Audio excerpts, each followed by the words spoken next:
What is up, guys? Rick Cactus here, and today we are going to be discussing the Haunted Forest. It's a new activity just added into Destiny 2 with the Festival of the Lost seasonal event, but should it be more? With a few changes, could the Haunted Forest become a fantastic permanent addition to Destiny 2? That's what we're talking about in today's video, so let's get started. Now, a little bit of background for those of you to refresh your memories about the Infinite Forest, what the Haunted Forest is based off of, and how things went wrong, especially for all of the new players that joined Destiny when it was free in September on PS4. So, the Infinite Forest was very much the topic of conversation. It was the buzz behind the Curse of Osiris expansion, the first expansion to hit Destiny 2. And that expansion went over very, very poorly. The Curse of Osiris was one of the main reasons a lot of people left the game. The expansion just did not improve a lot of the problems that were ailing Destiny 2 at that point, and it really was a lackluster expansion. Like, thankfully Bungie started to turn things around, or I should say Vicarious Visions turned things around a little bit with the Warmind expansion, and then a lot with Forsaken, but Curse of Osiris was not a good expansion. So what happened? Why are we going to be singing the praises of the Haunted Forest today, and yet when the Infinite Forest came out, everyone trashed on it? Well, quite frankly, Bungie again really pushed the idea of the Infinite Forest, this randomly spawning different every time you play it location on Mercury, where there would be all these procedurally generated blocks essentially that would spawn, and so you would go through the Infinite Forest, and depending on what blocks you got, depending on what enemies you were fighting, it would again be a different experience. Now, here's the thing, that actually worked out pretty well. Like, the Infinite Forest is legitimately something that results in a different experience every time you go through it. If you get one of those Curse of Osiris strikes when you're in the strike playlist, and you get the same exact one the next time, it's going to feel a little bit different when you go through it. But the problem was not necessarily the Infinite Forest, although that itself could be better, and we'll talk about that, but it was more how the Infinite Forest was utilized. Bungie developed this cool, procedurally generated piece of content and never made it the focal point, because every single time the Infinite Forest comes up within the Curse of Osiris, either if it's just a mission in the campaign, or an adventure, or a strike, it's never the focal point. It's simply the thing you have to go through to get to the focal point. Going through the Infinite Forest, like, the Infinite Forest is never the main part of any mission. It's simply what you go through to get to the main part. There's always something at the end of the Infinite Forest to get to, and then that's where you complete your objective or the strike and so on. So that was a huge mistake.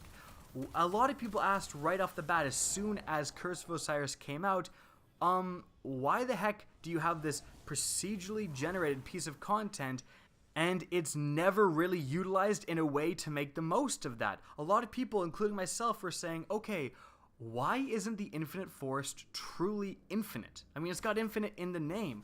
Why can't you just keep going deeper and deeper, and enemies would get harder and harder, and there would be chests and boss fight and so on?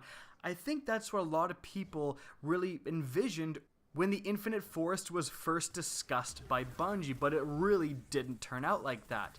However, now with the Haunted Forest, we kind of see Bungie taking the community feedback and, in a lot of ways, implementing that feedback. I mean, the Haunted Forest is truly infinite. You can go as far as you possibly can. There really isn't a straight up limit. Now, of course, there is going to be an inevitable limit to what a person can possibly achieve, but if you get better and better and your strategy improves and your gear and your loadouts improve, you can maybe be doing 7 branches, then get to 8, 9, 10, 11. Like, you can really stretch out the Haunted Forest and achieve some pretty amazing things.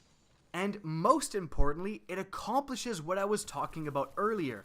Your focal point is the Haunted Forest. It's not on some destination the Haunted Forest is going to lead to. The Haunted Forest, the Infinite Forest, is the piece of content, is the focal point that you're there for. And as a result, I truly believe that with a few changes, the Haunted Forest could be turned into a fantastic permanent addition to Destiny 2. Now, I've been thinking about this for quite a while. As soon as the Haunted Forest came out, and I had a lot of fun on that first day, I started thinking about, these sort of things. But then someone made along and made the perfect Reddit post saying, Bungie, keep the Haunted Forest game mode. Throw in random rolled versions of the prophecy weapons as loot to gain, and give Brother Vance the bounties for the Haunted Forest. That absolutely hits the nail on the head for what Bungie would need to do to make the Haunted Forest a permanent fixture in Destiny 2. I think you could change the timing a little bit. 15 minutes allows for a few degrees of separation between an average team and a good team. They can get a few more branches. I think if you made it like 17, 20 minutes, something like that, you could have a lot more branches cleared, and there would be a bigger difference between an average team and a really, really good team. Now, of course, you're signing up for a 20-minute activity. That's a little much, but at the same time, signing up for a raid is like hours long. So maybe in the Destiny world, it's not too much. But aside from that, rewards is the main thing. The Reddit post made a fantastic point about the prophecy weapons. The prophecy weapons from Curse of Osiris, they look amazing. They're designed fantastically. They just have trash perks. They have trash year one loadouts, and that needs to change. You could just reskin the prophecy weapons, or not even reskin them, use them exactly as they are. Let's be honest, they're not seeing any play right now. Give them random rolls, and I would recommend giving them some perks that maybe they can only spawn with. Just a couple of unique perks, perhaps intrinsically, or perhaps, again, that they could just randomly get, that would really distinguish them from other weapons in the game. Something that I've been concerned about since Forsaken has come out is that if Bungie never introduces new perks, the weapon system is going to get very stale. It doesn't seem so right now, but once the first expansion comes out, the Black Armory in December, and then the next expansion and the next expansion, if you're still looking for auto rifles with Rampage, it's going to be pretty boring. So Bungie needs to start introducing some unique perks to spice things up, and I think this is a great opportunity. Even just like a randomly spawning perk to do more damage against Vex. Something to distinguish these prophecy weapons like that would go a long way. Now, something else I would really want to see added is right now there are a few hidden chests that you can come across, but not really. I would love to see some of the secrets expanded upon, secret boss fights and stuff like that would give awesome rewards. Like perhaps that's how you get some of the weapons, is right now you kind of have some pathways. There'll be an objective leading one way for the main path, but then another pathway will spawn off to the other side, and you're like, what's going on here? It doesn't really lead to anything, but if it did lead to a secret trigger and you would have to activate something and then a boss would spawn, and if you killed this boss in time, then you would get one of the prophecy weapons to spawn, for example. Like, that would be so amazing, and it would really play off the fact of the whole concept of this Haunted Forest. We have this time limit. Are you going to spend time fighting this secret boss or doing this puzzle to unlock a chest or something like that, doing a secret? Or are you going to focus on killing enemies efficiently, making the most of your time to advance to as far of a branch as possible to get a better reward that way? That's a really interesting concept of what do you want to focus on. And I think that would be a really sweet thing to improve upon in the Haunted Forest. And of course, Brother Vance having bounties as another way to get some of these weapons is a fantastic idea as well, and pretty self-explanatory. So guys, that's really what I wanted to talk about.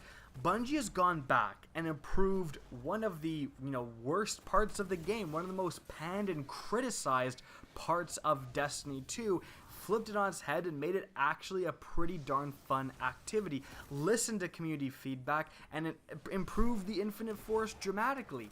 Why stop there?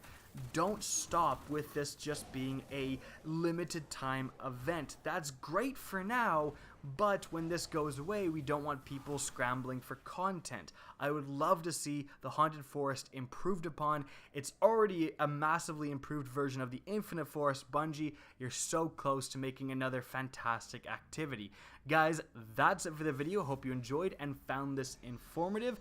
And if you did, please remember to help me out by simply rating and especially sharing this video. If you guys want to see more Destiny 2 content similar to this, don't be afraid to slap that subscribe button. And if you guys want to get in touch with me and keep up to date with the latest channel activity, the best way is to follow me on Twitter at RickCacus. That's linked in the description down below, as is my Twitch channel, which you can also follow. Again, I hope you enjoyed the video, and as always, have a good day.